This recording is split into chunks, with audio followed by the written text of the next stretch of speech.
Hi, this is Fresh, aka Blue Phoenix. I'm back with part 2 of the tutorial on how to make a tutorial. So, there's a lot of things you can do wrong while you're making a tutorial.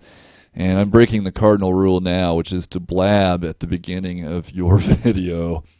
So let me give you an example. Let's say you're making a sound, you're making a tutorial. You're going to say, I want to make a tutorial on how to make a psytrance bass or something like that, right? And I've seen this time and time again where somebody will have that video and you won't know what they're going to be making until it's over. So I might be looking for a particular sound, and then I start their video, and instead of telling me what their sound is going to be, they're sitting there twiddling on knobs all day. It's very annoying. So what you should do is, here's an example. Hey guys, I'm going to show you how to make a really quick bass. It sounds really good for trance. Here we go. Here's what it's going to sound like when we're done.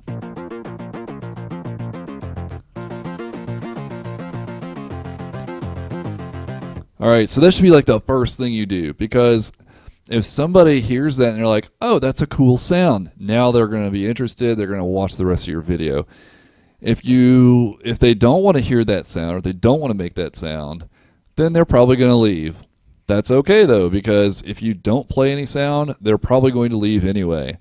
So that is like the cardinal rule number 1, is provide a brief summary of what you're about to do before you start doing it. And I do this like in my music making tutorials when I'm doing a full-on tutorial about building a song from the ground up. The first tutorial is the final result. You get to hear the song you're going to make. That way, if you hate that song or you think it sucks, you can skip my tutorial completely and save yourself a whole lot of time. So basically, that's the cardinal rule. Number 2 here, so like in this bass patch, I've got various things going on. By the way, this is Ultraviolet, which is forthcoming on my next album. I think it's done. Anywho, like let's say for example, I was making a tutorial on creating this bass patch here. One thing I recommend doing when you're making like a how-to tutorial for a sound is to make the sound first on your own. So, for example, I'm not going to sit here and is there an initialization patch here? Probably not. Oh yeah, bink. All right, so I could make a tutorial and say, okay guys, here we go. And right now you can't even hear the darn thing. You know, so I could sit here and jack around all day, like, okay, what are those settings again? And like eventually I'll get there. But it might take me like 20 minutes to make this patch, right? If I haven't made it before, I should say. So the point is to prepare, and what I like to do is, I don't know if I can go back to my original patch now. I might have. Yeah, it's gone. Let me just reload the set, which is okay. I'll just babble while it's doing that.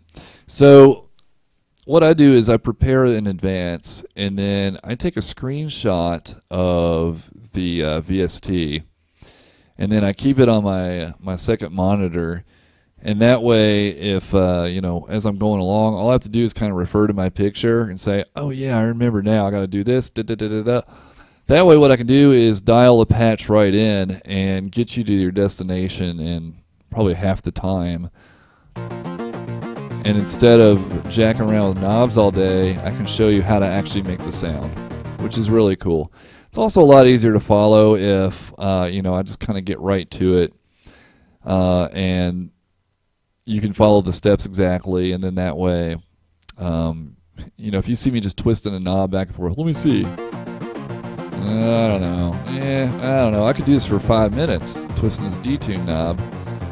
So, anyway, the point is to practice beforehand, and that way you can make your tutorial a lot briefer, which I probably should have practiced this tutorial beforehand, because I am starting to babble just a little bit.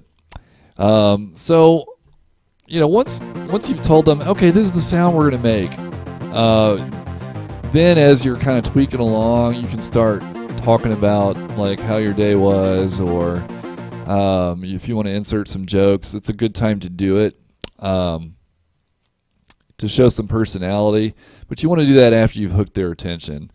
So, as you're kind of tweaking along, you might say, oh, well, you can do this, or let's just throw a phaser on there and see what it sounds like. Oh, that's kind of cool. Use that in a breakdown or something. That's a good time to add your commentary, your funny commentary. So, let me think if there's anything else. Gosh, that might be about it. Well, okay. There's some other things to talk about. I should have. See, all right, I'm breaking one of my cardinal rules, and one of them is to have an outline.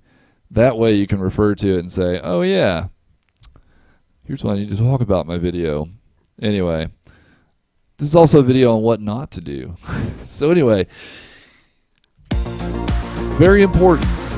Now, if I talk kind of low like this, I have actually set everything up on right on my audio, so I should be fairly audible. But let's say I didn't, and let's say my microphone was a little bit low, and you could barely hear what I'm saying over the music. It's a huge problem, right? It's a huge problem if you can't hear me.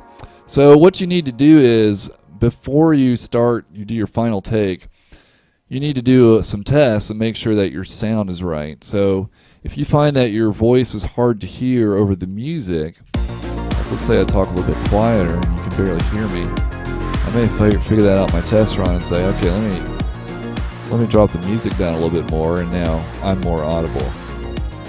So that's something that you really got to be cautious of. You also want to make sure that the music is not too loud, because then it will start to clip. If it clips, it will sound kind of like this. It will sound like really crappy, and people won't be able to understand you. So, keep that in mind. Make sure your music isn't clipping, and make sure that your voice can be heard over the audio. I'm going to guess the music actually is a little bit loud compared to my voice. So that's about it on doing the recording. I think I'll do another part here and kind of talk about how to edit the video and get it ready for uploading. So I'll catch you next time for part 3.